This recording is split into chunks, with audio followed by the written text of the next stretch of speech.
Ya está. Hola camaradas, ¿cómo están? Espero que estén súper bien. Un nuevo martes, ya lo saben, un nuevo directo, un nuevo año, que bueno, ya pasamos la primera semana. Espero que hayan tenido un inicio de año espectacular. Y pues bueno, nosotros volvemos a las andadas con nuestros directos, ¿no? Para que todos los puedan disfrutar. Y pues bueno, ya tienen ahí el tema, uno de los personajes que ha inspirado muchos mitos, muchas leyendas, que se ha vuelto uno de los personajes más populares de pues bueno, de las historias de terror modernas y contemporáneas. Ahí tenemos a Vlad Tepes, el empalador, Dragulia, como también lo conocemos, o Drácula. ¿Ok? Ya saben, ahí tienen las redes sociales para que vayan a ver los directos anteriores, para que vayan a dejar sus comentarios, etcétera. Y también está el área de los comentarios para que vayan y pues bueno, dejen ahí alguna opinión, algún aporte, etcétera, ¿no? Entonces, pues no me queda más que darles la excelsa bienvenida, como siempre. Muy bien, vamos a quitarme y vamos a poner la primera imagen, ¿vale? Muy relacionada con el personaje. Ahí lo tenemos, ¿ok? Y pues bueno, si les parece, empecemos el directo. La tercero, Dragulia Tepes, ¿vale? Tepes es el apodo. Dragulia es un epíteto que se ganó gracias a su padre. Dragulia quiere decir el hijo del dragón. Vlad, que es su nombre de pila, fue el segundo hijo de Vlad II Dracul, quien a su vez fue hijo ilegítimo de Mircea I de Valaquia. ¿Ok? Ahora sí, Vlad Tepes, Vlad III, nació entre 1428 y 1321, probablemente en Sigisoara, Transilvania, ¿ok? Donde en esos momentos estaba residiendo su padre, quien para no tener confusiones, nos vamos a referir en adelante a él como Dracul, ¿ok? Para evitar el tema de, que se llaman iguales. Vamos a diferenciarlos con Vlad, va a ser Vlad III, Vlad Tepes, y Dracul, Vlad II, es decir, su padre, ¿ok? Por otro lado, se cree que su madre, la madre de Vlad, era hija o pariente de Alejandro I de Moldavia. ¿Okay? No se tiene certeza segura de que era directamente de Alejandro I. Vlad fue el mediano de tres hermanos, el primero Mircea, el segundo el mismo Vlad y el tercero Rado. ¿Okay? Su padre recibió el apodo Dracul por su membresía a la Orden del Dragón, cuyo logo están viendo ustedes en pantalla, ¿ok? Este, la, la Orden del Dragón se dedicaba a frenar el avance otomano en Europa, haciendo de una primera barrera en la zona de Europa del Este, ¿ok? Dracul se hizo con la corona de Valaquia después de la muerte de su medio hermano Alejandro I Aldea en el año de 1436. Después de negarse ante Juan Hunyadi, Vaivoda, que es gobernador de Transilvania, a apoyar una invasión otomana a Transilvania en marzo de 1442, Dracul fue enviado por el sultán otomano Murad II a Galípoli para demostrar su lealtad. Es decir, si no nos vas a apoyar, entonces ven, rinde vasallaje y pues bueno, demuestra que sí vas a permanecer como un aliado. ¿Okay? Dracul fue acompañado de sus hijos menores, es decir, de Vlad y de Radu, hacia este llamado, ¿vale? Sus hijos fueron capturados junto con Dracul. Sin embargo, aunque Dracul fue liberado a finales de ese año de 1442, sus hijos continuaron como rehenes, garantizando la lealtad o la fidelidad de Dracul, pues bueno, para que no les hicieran daño a sus hijos. ¿Okay? Estuvieron prisioneros en la fortaleza de Egrigos. Egrigos, me parece que así se pronuncia. La vida de sus hijos, de Vlad y de Radu, obviamente estuvo en peligro todo ese periodo, en constante peligro, debido pues bueno a esta insubordinación por parte de su padre, y también después porque Dracul apoyó a Vladislao III Jagellón, rey de Polonia, contra los turcos en la cruzada de Varna de 1444. Entonces, debido a esta constante oposición al Imperio Otomano, pues bueno, Dracul estaba convencido de que les iban a hacer daño, y de hecho daría una cita que dice que estaba convencido de que sus hijos serían sacrificados por el bien de la paz cristiana. ¿Okay? Esas fueron las palabras que escribió Dracul. Sin embargo, ninguno de sus hijos, es decir, de Vlad y de Radu, ninguno fue asesinado o mutilado aún pese a esta rebelión.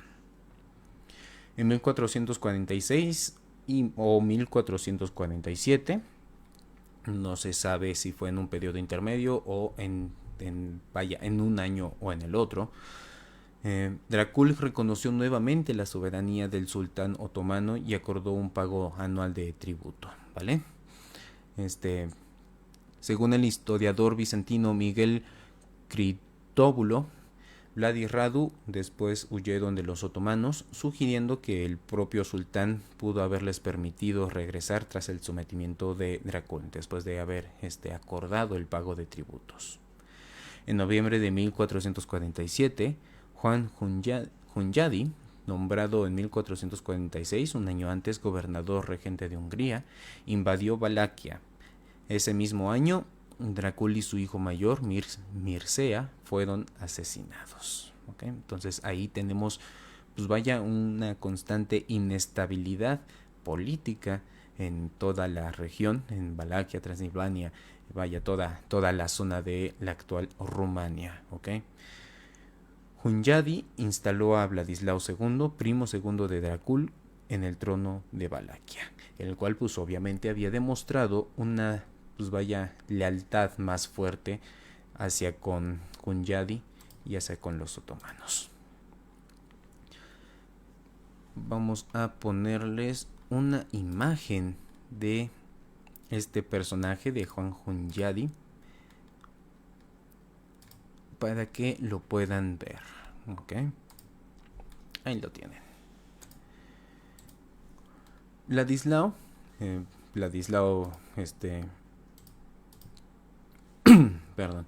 Vladislao II acompañó a Hunyadi, quien lanzó una campaña contra el Imperio Otomano en septiembre de 1448. Les recuerdo que era una constante inestabilidad política, no se tenían firmes las alianzas ni las lealtades. ¿Okay?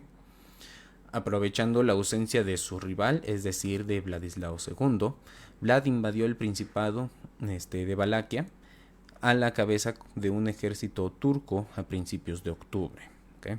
Octubre de 1448. Como precio por el apoyo recibido, tuvo que ceder a los otomanos la fortaleza de Girgiu, me parece que así se pronuncia también, en el Danubio, ¿okay? La cual pues bueno era una posición estratégica importante porque permitía un control del río, y pues bueno, obviamente los otomanos empezaron a tomar posesión y principalmente a fortificar la fortaleza, ¿okay? Para reforzarla, para ponerle más más poder estratégico, más influencia, ¿okay? Los turcos derrotaron al ejército húngaro en la batalla de Kosovo entre el 17 y el 18 de octubre de 1448. El diputado de Hunyadi, Nicolás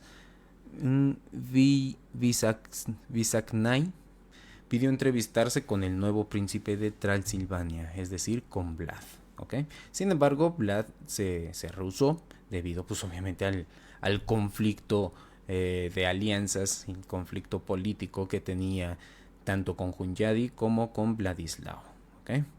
Ante este, ante este rechazo de del encuentro con el diputado de Hunyadi, Vladislao II regresó a Valaquia a la cabeza de los restos de su ejército. Vlad, por su parte, no tuvo, pues vaya, la oportunidad de oponerles una resistencia y se vio obligado a huir hacia el Imperio Otomano antes del 7 de diciembre de 1448. Okay. Y vamos a ponerles también otra imagen, ¿vale? De un personaje que va a ser muy importante para Vlad el Empalador.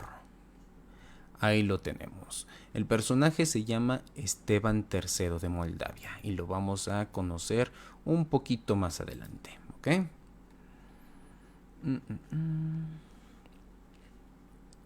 Ahí, aquí lo tenemos, ok.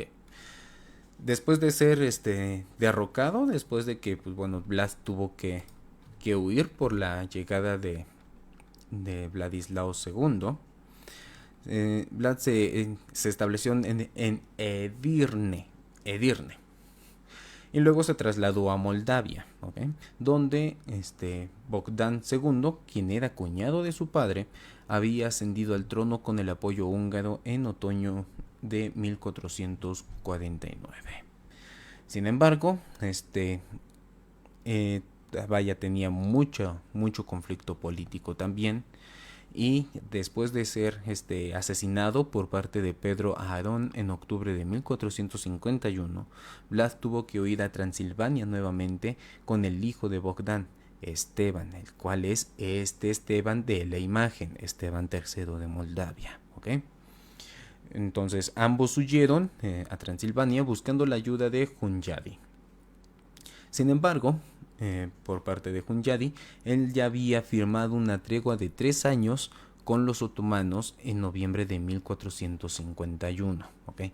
Es decir, un mes después de que Pedro Adón, por parte de los otomanos, había asesinado a Bogdan, pues vaya, se hizo la firma de este tratado y por lo tanto Hunyadi no pudo, pues vaya, respaldar aún pese a sus intereses a Vlad y a Esteban III.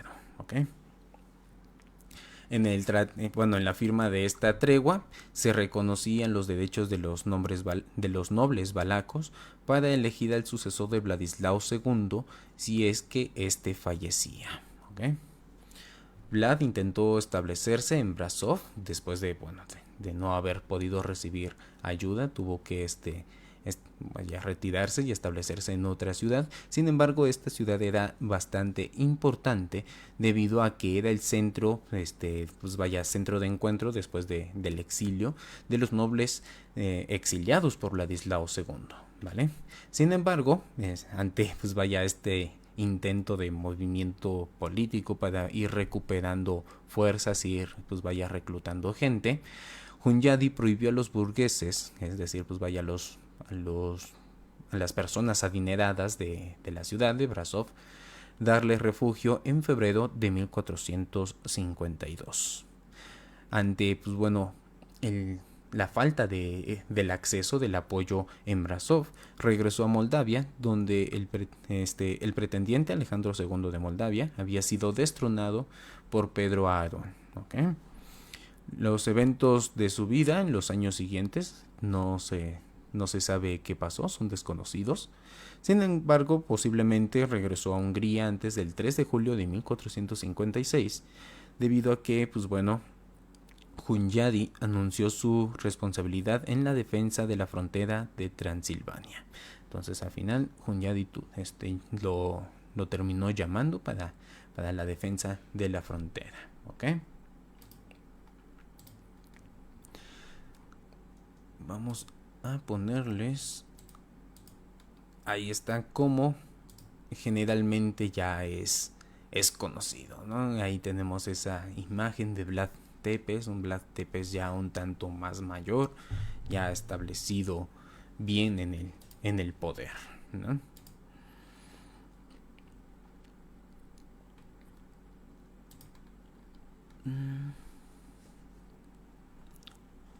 Permítanme, permítame tantito. Ahí está. Vlad termina regresando a Valaquia en circunstancias inciertas, invadiendo el Principado con apoyo húngaro en abril, julio y agosto de 1456, en 3 incursiones que terminan resultando con la muerte de Vladislao II.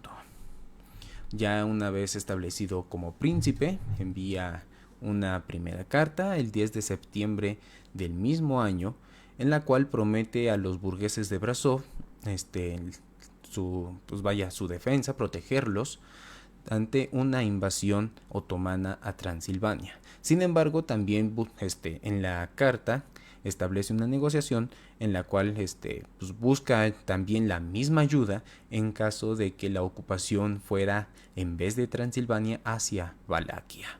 ¿Okay? En la misma carta declara que, y cito, cuando un hombre o un príncipe es fuerte y poderoso, puede hacer las paces con como quiera. Pero cuando es débil, vendrá uno más fuerte y le hará lo que quiera él. De esta manera, pues bueno, es una de las primeras, uno de los primeros acercamientos propiamente a su pensamiento y pues bueno, demostrando ya su personalidad fuerte, autoritaria, etcétera. ¿Okay?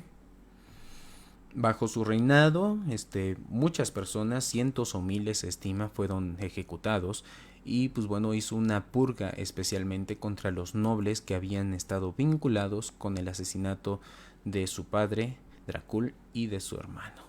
O también, pues bueno, empezó a hacer pues las mismas purgas aprovechando contra aquellas personas de quienes sospechaba que podían conspirar en su contra.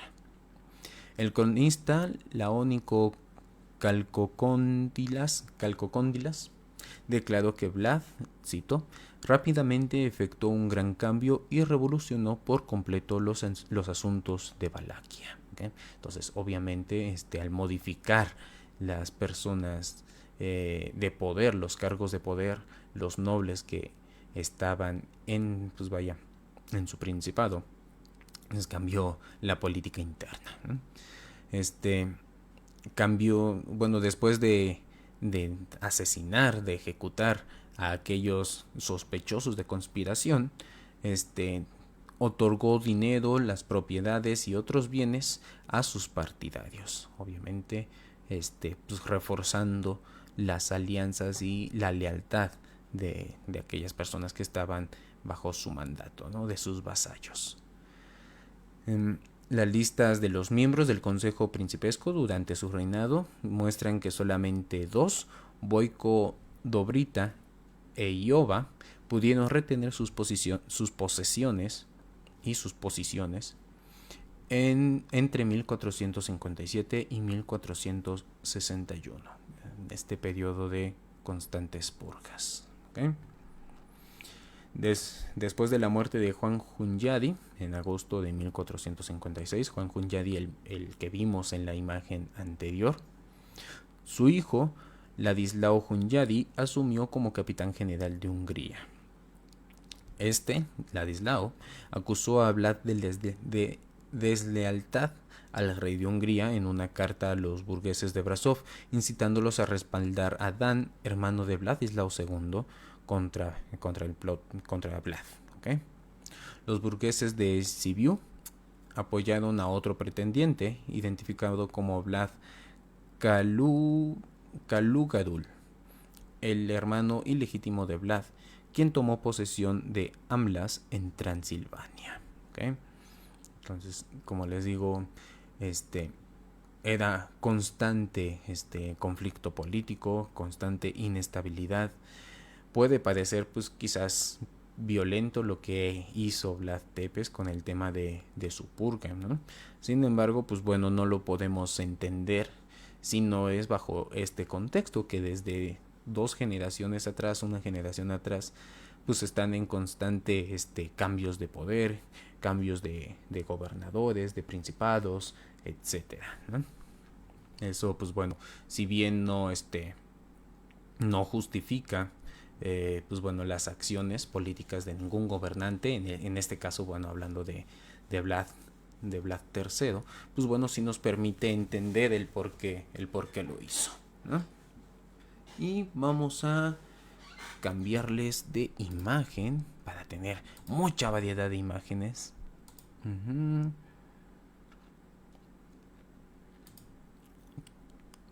Y ahí vamos. Esta. Ok. Ahí la tiene. Y vamos a hablar ahora de qué pasó después, ¿vale? Que ahí hay un tema bastante interesante con un conflicto con los sajones. Entonces sigamos. En marzo de 1457, Vladislao V de Hungría ejecutó a Ladislao Hunyadi, lo que llevó a una rebelión liderada por su madre, la madre de Ladislao, Isabel Szilágyi, y su hermano Miguel Szilágyi. Vlad, aprovechando la guerra civil en Hungría, apoyó a Esteban, hijo de Bogdan II, el que sería Esteban III, en la toma de Moldavia en junio de 1457. También aprovechó, terminó invadiendo Transilvania, saqueando aldeas cerca de Brasov y Sibiu, ¿ok? Recordemos que Sibiu, lo mencionamos hace unos minutos, estaba apoyando a opositores de Vlad, ¿ok? Según relatos alemanes, Vlad habría llevado a hombres, mujeres y niños de un pueblo sajón de Valaquia y los mandó a empalar, ¿okay? Desde aquí ya empieza a hacerse de su nombre, ¿okay? Sin embargo, todavía no sería conocido por eso, ¿sí? Sino eso ya sería un poco más adelante y lo vamos a ver en unos minutos. Este ataque contra los sajones fortaleció la posición de los Szilágyis al mantenerse leales al rey, ¿okay? Entonces quizás fue un movimiento que no le terminó de caer muy bien a Vlad. Los representantes de Vlad participaron en negociaciones de paz con Miguel Szilágyi y los sajones. Según el tratado, los burgueses de Brasov acordaron expulsar a Dan de la ciudad, ¿okay? Entonces ahí fue un pequeño avance para Vlad, ¿okay? Vlad, por su parte, prometió a los comerciantes de Sibiu libertad para comprar y vender en Valaquia a cambio de un trato recíproco en Transilvania. En una carta del 1 de diciembre de 1457, Vlad se refiere a Miguel Szilágyi como su señor y hermano mayor, ¿okay? Entonces ahí ya estaban estableciendo, bueno, los tratados de paz, los acuerdos de paz. Matías Corvino, hermano menor de Ladislao Hunyadi, fue coronado rey de Hungría en enero de 1458. Una vez que se estableció, ordenó a los burgueses de Sibiu mantener la paz con Valaquia en marzo, ¿okay? Vlad se proclamó señor y gobernante de toda Valaquia y los ducados de Amlas y Fagaras en septiembre de 1459, ¿okay? Evidenciando su control sobre estos feudos transilvanos. Miguel Szilágyi permitió que el noble Miguel, como se le conoce a este personaje, y otros se establecieran en Transilvania en marzo de 1458, pero Vlad ordenó su asesinato poco después.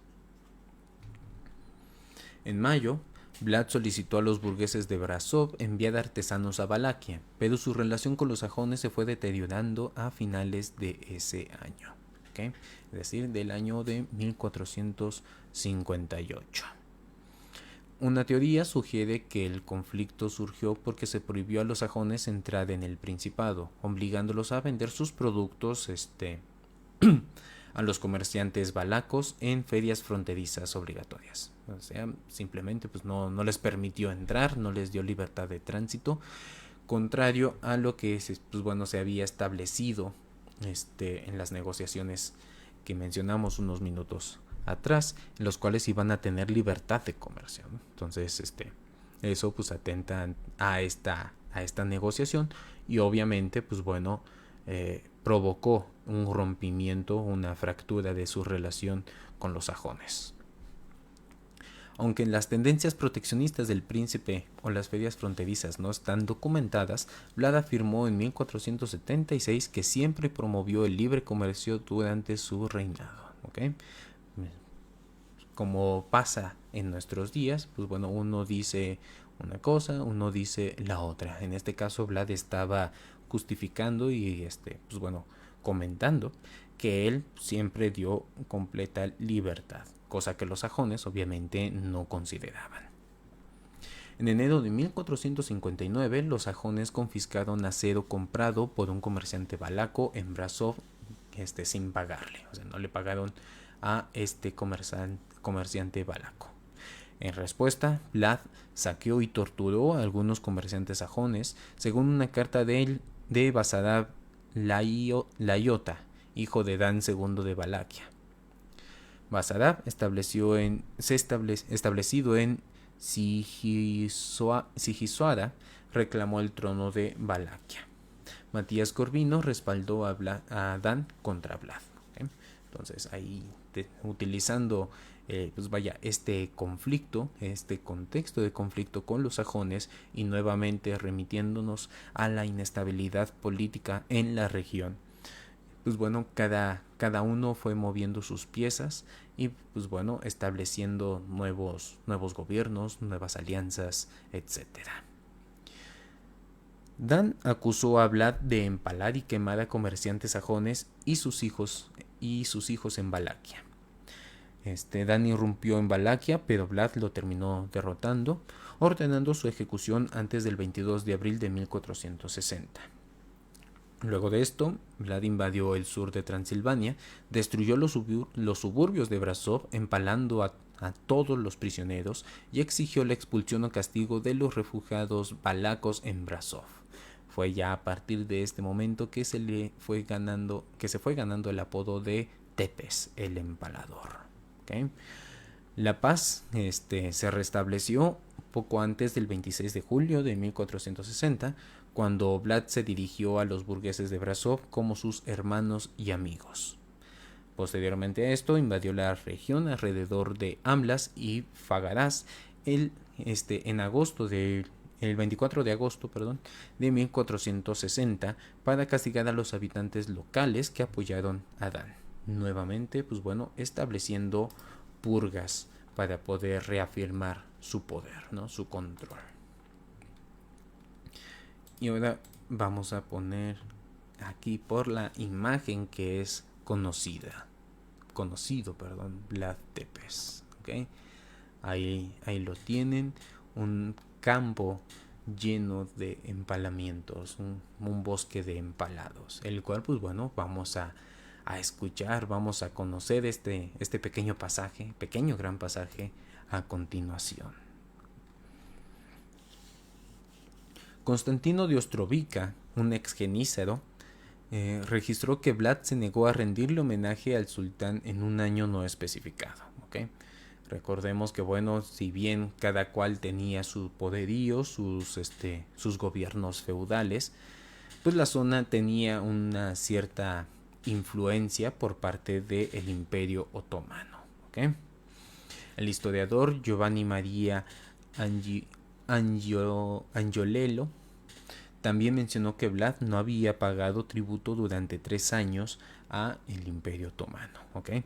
Estos registros sugieren pues obviamente que Vlad estaba en constante desafío al Imperio Otomano y especialmente al sultán Mehmed II. Esto pues ya para 1459. Mehmed II les puede sonar de algo, y es que fue el sultán del Imperio Otomano que logró sitiar Constantinopla. ¿Okay? Recordemos que Constantinopla tenía la fama de inexpugnable por sus murallas. Sin embargo, fue sultán Mehmed II el que termina tomando Constantinopla en 1453 y pues bueno, pues vaya provocando la caída del Imperio Bizantino, también conocido como eh, el Imperio Romano de Oriente, y de esta manera, a partir de este año, por muchos historiadores, y pues bueno, yo también me uno a estos historiadores, iniciando la Edad Moderna, terminando la Edad Feudal, ¿ok? Bueno, sin embargo, las obras que describen la falta, bueno, las faltas, las constantes faltas por parte de Vlad contra Mehmed II fueron escritas décadas después de los eventos, entonces no se, o sea, no se tiene completa certeza de que haya pasado tal cual se escriben o si es que al menos pasaron, ¿no? Recordemos, bueno, que muchos textos después de desfases de tiempo pueden sufrir alteraciones, tal vez no propiamente del escrito, pero sí alteraciones de qué es lo que pasó realmente, ¿no? En 1461, mientras Mehmed II estaba en una expedición en Trebisonda, Vlad se volvió contra los otomanos, según Tursun Bek, secretario de la corte otomana. Inició negociaciones con Matías Corvino, pero el sultán fue informado por espías. Mehmed II, por su parte, ya una vez que se enteró de este intento de alianza, envió a su mensajero Tomás Catabolino a Valaquia, ordenando a Vlad ir a Constantinopla, ya conquistada, volviéndose capital del Imperio Otomano, para rendirle vasallaje. Simultáneamente, instruyó a Hamza Bey de Nicópolis, para capturarlo después de cruzar el Danubio.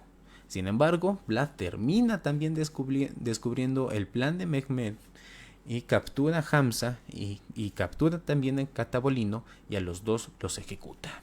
¿Okay? Esto da igual para una historia de espionaje, ¿no? ¿Cuál James Bond, etcétera? Vamos a ver el espionaje constante de Mehmed y Vlad Tepes, ¿no? Después de esta ejecución, Vlad, hablando ya fluidamente turco, o sea, se dedicó a aprender turco, ordena al comandante de la fortaleza de Giurgiu abrir las puertas. El comandante, al darse cuenta de la fluidez del idioma del turco, abre las puertas y permite entrar a los soldados valacos y de esta manera Vlad termina capturando la fortaleza. Invadió el Imperio Otomano devastando las aldeas que estaban a lo largo del Danubio. Según informó Matías Corvino en una carta del 11 de febrero de 1462, se menciona la muerte de más de 23.884 turcos y búlgaros por orden de Vlad durante la campaña. Vlad, por su parte, busca la ayuda militar de Corvino, declarando que había roto la paz con el sultán por el honor del rey y la corona de San Esteban, y para la preservación del cristianismo y el fortalecimiento de la fe católica. ¿Okay? Recordemos también, muy importante, que desde siglos atrás había conflicto por parte de los musulmanes y de los católicos, bueno, de los cristianos. Actualmente todavía ese conflicto sigue, sin embargo, pues bueno, para que vean que es ancestral, es de cientos de años este conflicto, y aquí pues obviamente se utiliza por parte de Vlad como una justificación para pues buscar la ayuda de Corvino, quien era cristiano, en contra de el Imperio Otomano. ¿Okay? En este periodo, las tensiones entre Moldavia y Valaquia también se intensificaron, según una carta del gobernador genovés de Cafa. ¿Okay? Eso igual como más contexto para entender el porqué de muchas de las negociaciones, el porqué de muchas de las traiciones, etcétera. ¿Okay? Después de enterarse de la invasión de Vlad al Imperio Otomano, recordemos que toma diferentes pueblos y hace una serie de masacres a lo largo del Danubio, Mehmed II reúne un ejército de más de 150.000 hombres, el segundo más grande comparado con la magnitud de las fuerzas con las cuales conquistó Constantinopla. ¿Okay? Esto según Calcocóndilas. ¿Okay? Ese dato nos los da este cronista. La amplitud del ejército sugiere que el sultán planeaba ocupar Valaquia. Sin embargo, dado que Mehmed II ya había otorgado Valaquia a Radu, el hermano de Vlad, el hermano menor, antes de la invasión, se presume que el propósito real del sultán solamente era hacer un cambio de gobernante, no propiamente anexarse los territorios, sino mantenerlos como un territorio títere. En mayo, la flota otomana desembarca en Braila, el único puerto de Valaquia que se encontraba en el Danubio. El principal ejército otomano, liderado por el sultán, cruza el Danubio en Nicópolis el 4 de junio de 1462. ¿Okay? Aunque superado en número, Vlad adopta una estrategia de tierra quemada y se retira a Targoviste. ¿Okay? La estrategia de tierra quemada implica la destrucción, la paulatina retirada a diferentes posiciones estratégicas, con la destrucción de campos y de cualquier tipo de bien que pueda ser utilizado por el ejército invasor. De esta manera, aunque el ejército invasor va tomando posesión de territorios y de tierras, no puede utilizarlas ni para establecimiento ni para buscar provisiones, armas, etcétera, porque todas las armas, los campos, etcétera, son poco a poco destruidos. ¿Okay? Durante la noche del 16 y 17 de junio, Vlad intenta irrumpir en el campamento otomano para capturar o matar, según se pudiera, al sultán, lo que terminaría rompiendo la estrategia, el liderazgo y habría sembrado pánico en los otomanos, ¿no? Sin embargo, no logran encontrar la tienda del sultán. Ahí en un movimiento de suerte no logran encontrar la tienda y terminan atacando a los visires Mahmud Bajá e Isaac. ¿Okay? Visir es igual un cargo dentro del imperio otomano, semejante a gobernador. ¿Okay? Al no tener éxito en su intento por matar al sultán, Vlad y sus hombres terminan abandonando el lugar al amanecer del 17 de junio. Mehmed II entró después a Targoviste a finales de junio, encontrando una ciudad desierta pero horrorizada, y ahí viene el pasaje que les mencioné, al descubrir un bosque de empalados, miles de estacas con los cadáveres de los ejecutados, según el cronista Calcocóndilas, aunque todavía no lo puedo mencionar. Y esa es la imagen a la cual nos referimos ahorita, ¿no? La imagen que pueden ustedes presenciar. Esto fue lo que se encontró el sultán Mehmed II cuando entró a Targoviste. Después de sufrir el calor y la sed del verano durante la campaña, los otomanos decidieron retirarse de Valaquia y marcharon hacia Braila. Esteban III de Moldavia, quien ya había tomado el poder en Moldavia, se apresuró a Chilia para tomar la fortaleza. Mientras, Vlad también se dirigió hacia Chilia, dejando una tropa de 6.000 soldados para obstaculizar la marcha del ejército otomano. ¿Okay? Como les mencioné, Esteban va a ser muy importante para Vlad Tepes. ¿Okay? De hecho, sería su aliado más importante. Sin embargo, después, aún con dejar a estos 6.000 soldados, los otomanos derrotan a los valacos y Esteban III resulta herido durante el asedio de Chilia, regresando a Moldavia antes de que Vlad pudiera llegar. Aunque el ejército principal otomano abandonó Valaquia, el hermano de Vlad, Radu, y sus tropas se quedaron en la llanura de Baragán. Radu recordó a los valacos que el sultán podría invadir nuevamente su país. ahí metiendo, pues vaya, un poco de presión con los valacos. A pesar de que Vlad derrotó a su hermano y sus aliados en 2 batallas en los siguientes meses, muchos valacos lo terminaron abandonando por la presión que ya había sembrado Radu al dar estas declaraciones, ¿no? Al mencionarles que independientemente de que estuviera hablado o no, los otomanos podrían volverlos a atacar. Vlad se retira a las montañas de los Cárpatos buscando la ayuda de Matías Corvino para recuperar su trono. Sin embargo, Alberto de Istenmeso, diputado de la corte de los Sículos, recomendó a mediados de agosto que los sajones reconocieran a Radu como su líder, ¿no? como el gobernante legítimo.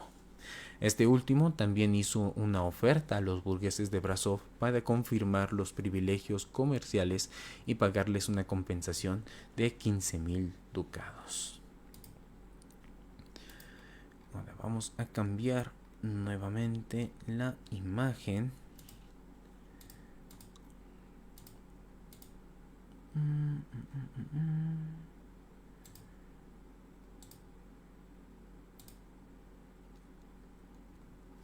Ahí la tienen. Tenemos la imagen de... esta es una escultura actual de Vlad Tepes. Y es que en Rumania es reconocido como héroe nacional, ¿vale? Entonces, hay muchas estatuas del personaje. Esta es una de ellas. En noviembre de 1462, Matías Corvino llega a Transilvania y tras semanas de negociaciones ordena la captura de Vlad cerca de Rúcar en Valaquia. Juan Jiskra de Brandis, comandante mercenario checo que estaba al servicio de Matías Corvino, lleva a cabo la captura de Vlad en Rúcar, en Valaquia, ¿vale? Para justificar la aprehensión ante el Papa Pío II, los venecianos, quienes financiaban una campaña contra el Imperio Otomano, pues obviamente tenían que justificarle porque Vlad estaba abiertamente en contra del Imperio Otomano. Corvino presentó 3 cartas supuestamente escritas por Vlad el 7 de noviembre de 1462. En una carta presuntamente se escribía a Mehmed II, en la segunda al gran visir Mahmud Bajá y en la tercera a Esteban III de Moldavia. Dichas cartas ofrecían la colaboración de Vlad con los ejércitos otomanos contra Hungría a cambio de ser restaurado en su trono. Sin embargo, la mayoría de los historiadores consideran que todas estas cartas fueron meramente falsificaciones.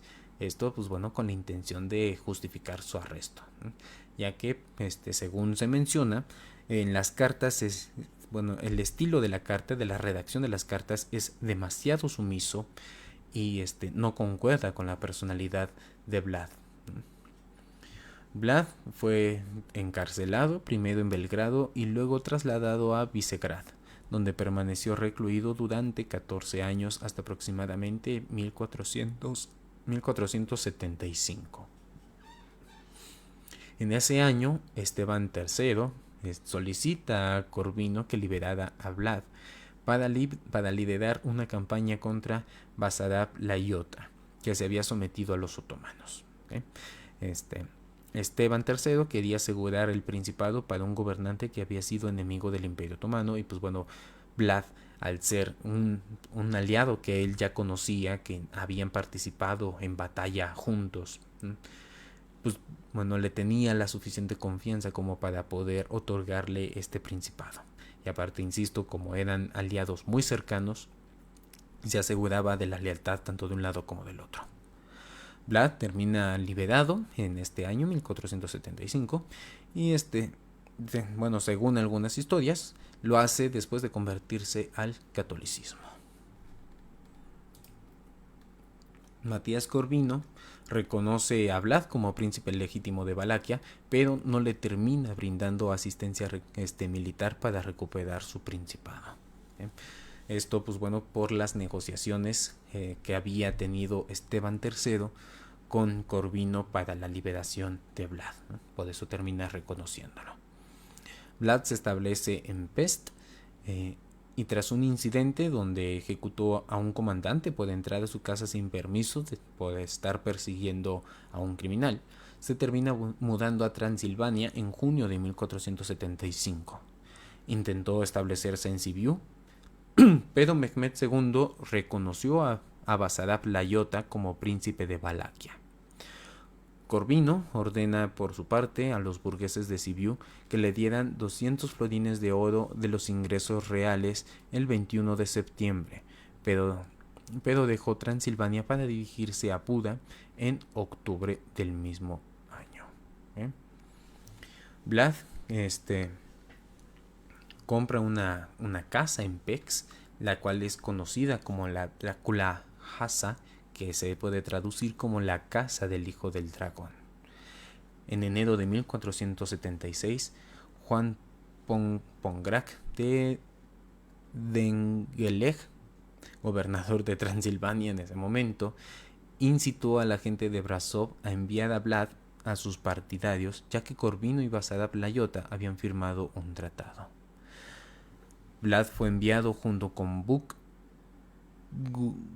Gurevic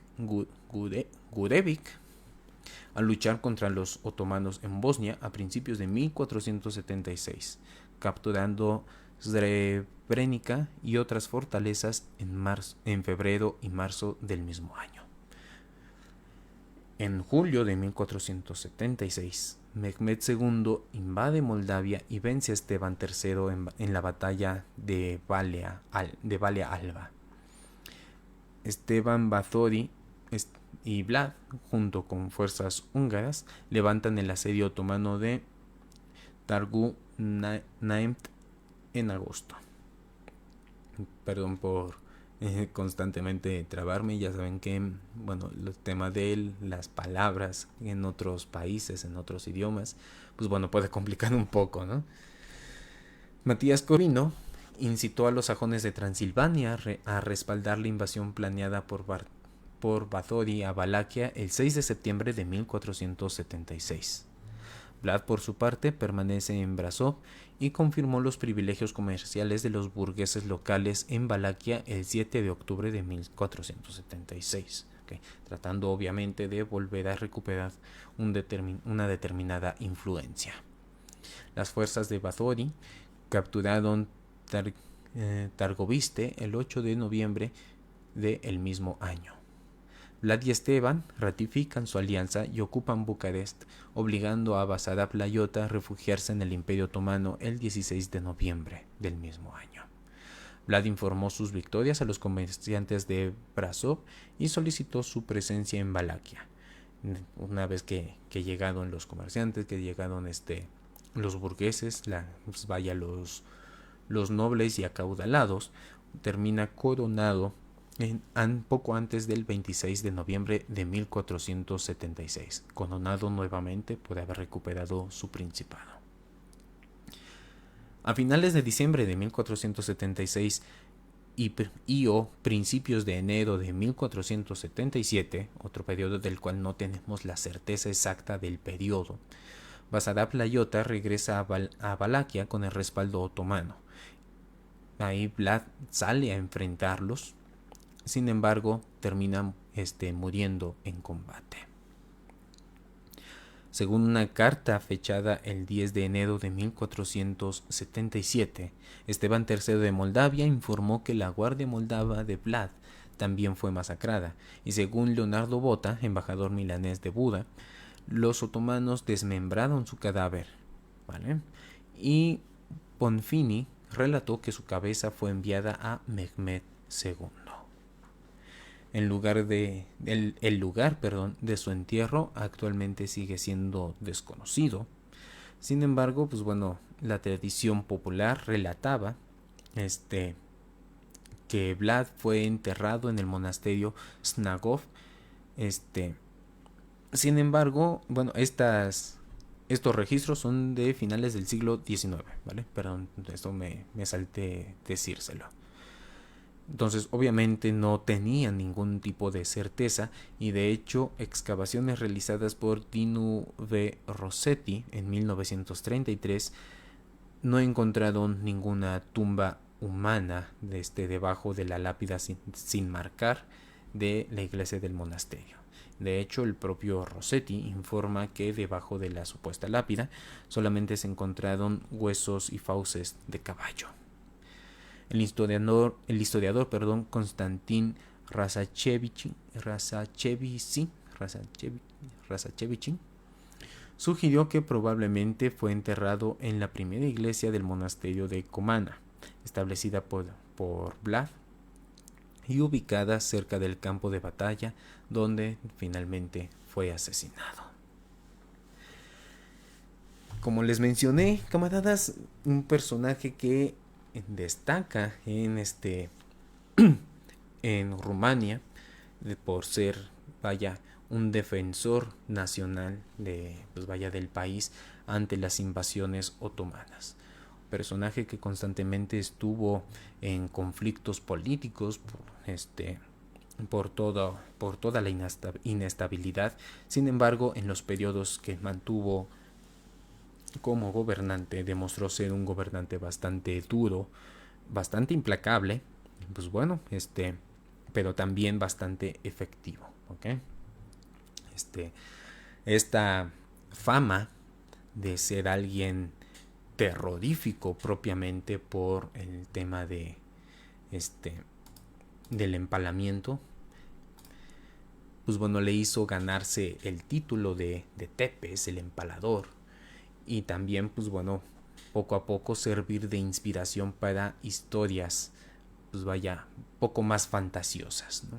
Historias como la que nos narra la historia de Drácula, del conde Drácula, ¿vale?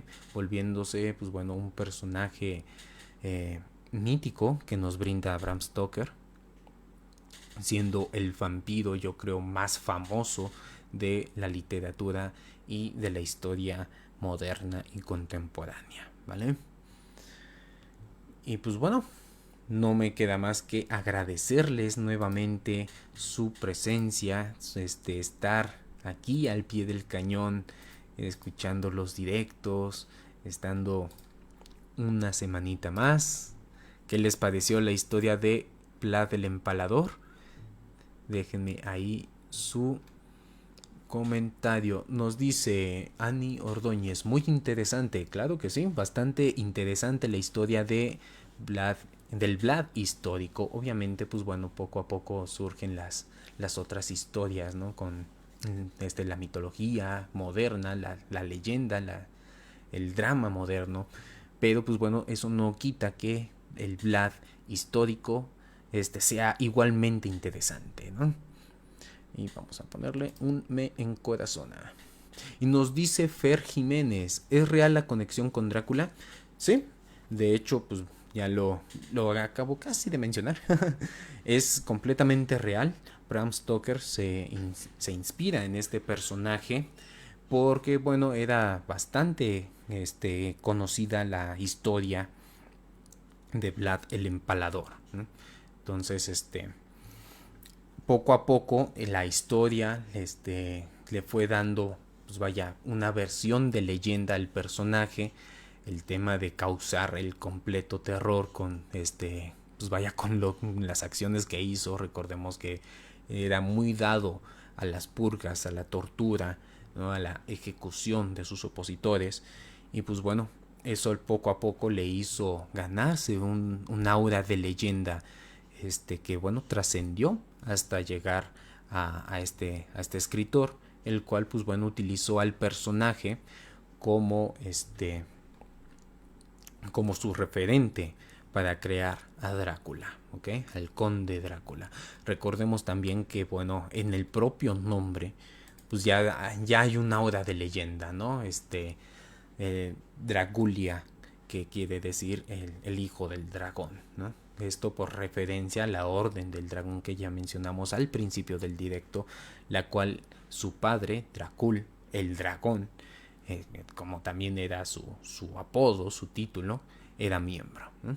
Entonces, un personaje que a lo largo ya después de su muerte, después de la, de la conquista otomana, pues bueno, fue ganando mucha popularidad en la región, fue ganando mucha popularidad entre la gente, y también esa popularidad fue haciendo que naciera el mito, ¿no? Que naciera el mito de un personaje que empalaba, que era el terror de sus enemigos, y pues bueno, que también era conocido como el hijo del dragón.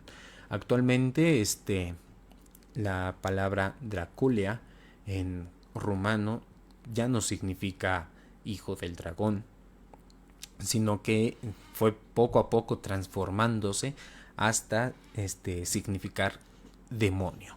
Entonces también pueden encontrar en algunas traducciones a Vlad III Draculia como Vlad III el demonio o el demoníaco. Entonces, poco a poco, insisto, la historia se va modificando, se va transformando para crear las leyendas y los mitos. Entonces sí, es completamente real la conexión con Drácula. Ahorita me centré más en el aspecto histórico, pero bueno, también puedo, si es que les interesa, dejen ahí en los comentarios si les interesa que haga, esto sí va a ser un video corto como los que luego hago de 1 minuto, tratando de explicar el tema de la relación ya propiamente de Vlad Tepes con el personaje de Drácula, ¿no? Ya, o sea, propiamente en la transición de el personaje histórico a el personaje mítico, ¿vale? El personaje de las historias de terror.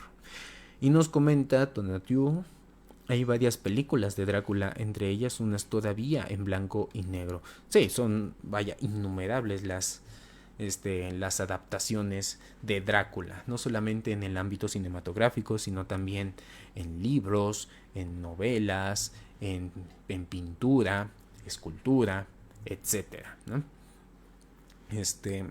Y pues bueno, muchas refiriéndose o tratando de hacer referencia al Drácula histórico, mezclándolo con esta variante mítica que todos nosotros conocemos.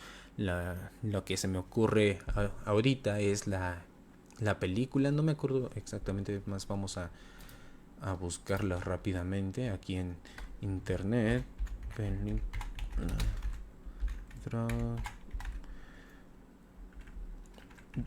Aquí está, Drácula, la historia jamás contada, película de 2014, en la cual pues bueno se hace una mezcla y algo extraña, ¿no? Pero no por eso poco interesante. De hecho yo vi la película es regulera, pero es interesante cómo mezclan estos dos apartados, ¿no? La historia propiamente, la historia en mayúsculas, con el mito, ¿no? Con la historia del vampiro. Entonces, hay algunas que lo enfocan más por ese lado, otros que pues vaya, se enfocan propiamente en el Drácula romántico, ¿no? En el Drácula propiamente de Bram Stoker, de este conde adinerado que después de bastantes siglos, ¿no? de existencia termina enamorando a la señorita con intención de, bueno, chuparle la sangre, que pues bueno, puede ser una referencia a succionarle el alma, ¿no? Entonces sí, hay bastantes adaptaciones. Déjenme igual en los comentarios cuál es su favorita, si es que les gusta el personaje de Drácula. Igual dejen, porque también está mucho el tema de el conflicto vampiros contra hombres lobo, ¿no? ¿Ustedes qué son más, de vampiros o de hombres lobo? Entonces, pues bueno, no me queda más que agradecerles como siempre su presencia en este directos que ya saben me gusta mucho hacer para todos ustedes, precisamente por esto, por los comentarios, por eh, la la interacción que tenemos, que lleva a cosas igual interesantes, ¿no? Nos dice Tonatiuh que es más de vampiros. Yo también estoy en un punto intermedio. No sé si vampiros u hombres lobo, ¿no? Y es que también, o sea, si nos referimos a un pequeño análisis, obviamente se puede justificar mucho más. Ahorita no lo voy a hacer. Pero así a grandes rasgos, ¿no? Este, el vampiro representa la superioridad, del ser humano, porque ya no hay nada más arriba del ser humano dentro de la cadena alimenticia, este, natural, ¿no? Entonces el vampiro es el que caza a los humanos, el que vaya, ataca a los humanos, entonces es demostrar esta superioridad humana a través de un personaje que es aún superior al ser humano, ¿no? Y por otra parte, el hombre lobo podría venir representando pues vaya, la oposición a esta tesis, ¿no? Que aún siendo el humano el tope según nosotros, viéndolo desde un punto muy humanocentrista, antropocentrista, pues en realidad no. Siempre va a haber una superioridad de la naturaleza y por eso el hombre lobo, sacando este aspecto más salvaje del humano, termina, pues vaya, atacando y ganándole, devorando, pues vaya, a los humanos, ¿no? Entonces es bastante interesante también que cómo estas contrapartes en las historias, en los mitos, nos puede dar, pues bueno, diferentes posturas, ¿no? Y diferentes interpretaciones. Dice... Ay, me encorazona. Nos dice Elizabeth Montes. Qué interesante, toda una lluvia de información. Ah, sí, y dimos bastante información, tanto a nivel histórico y ahorita un poquito del mito, ¿no? Pero nos centramos más en el aspecto histórico del personaje, ¿no? Sin embargo, también nos dice más de vampiros. Pues bueno, vamos bueno, voy a buscar más información sobre vampiros. ¿Y qué les parece si nos centramos entonces, ya que lo están pidiendo mucho, en los vampiros? O sea, propiamente los vampiros, ¿no? Para el siguiente directo, ya no del personaje histórico, sino propiamente de los vampiros como entidades y de Drácula como el conde de los vampiros, ¿no? Como el máximo representante de estos seres míticos. ¿Qué les parece? ¿Vale? Si es así, si les gusta, si les llama la atención el tema, dejen sus me encorazona, ¿vale? Ya no solamente like, dejen sus me encorazona para que yo sepa que quieren que hablemos de los vampiros, ¿no? Para ahí asustarnos un poco y succionar sangre. Pues bueno, si ya no hay más comentarios, les agradezco nuevamente su presencia en el directo. Nuevamente insisto, ven cómo me voy por las ramas con los comentarios y es precisamente por esto que me gusta, ¿no? Que podamos interactuar, que podamos hablar, ustedes, yo, ustedes y ustedes, yo conmigo mismo. Entonces, muchas gracias por su presencia. Les mando a todos un cordial abrazo. Y nos vemos la siguiente semana, ya que lo pidieron ustedes, hablando sobre los vampiros. ¿Ok? Cuídense mucho, camaradas. Y tengan cuidado, no vayan a ser empalados por Vlad Tepes, el Drácula.